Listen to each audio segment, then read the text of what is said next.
నిజానికి పరమేశ్వరాభిషేకమునకు ఒక భక్తుడు వచ్చి సంవత్సరంలో తరించిపోయే అభిషేకం ఎప్పుడు అంటే మార్గశీర్ష మాసంలో వచ్చే ఆర్ద్ర నక్షత్రంలో తెల్లవారుజామున చెయ్యాలి.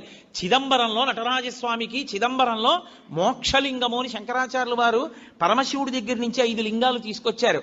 ఆ 5 లింగాల్లో ఒక లింగమే ఇప్పటికీ శృంగేరిలో ఉంది. శృంగేరిలో ఉండి భోగలింగం అన్న పేరుతో అభిషేకం చేయబడుతోంది. కంచిలో ఉన్నది యోగలింగం, చిదంబరంలో ఉన్నది మోక్షలింగం. చిదంబరంలో ఉన్న మోక్షలింగానికి ఆర్ద్రాభిషేకము అని ప్రత్యేకం చేస్తారు. అసలు నిజానికి దానితో కలుపుకుంటూ ప్రతి శివాలయంలో మార్గశీర్ష మాస ఆర్ద్ర నక్షత్రం నాడు తెల్లవారుజామున 3-4 మధ్యలో చెయ్యాలి అభిషేకం.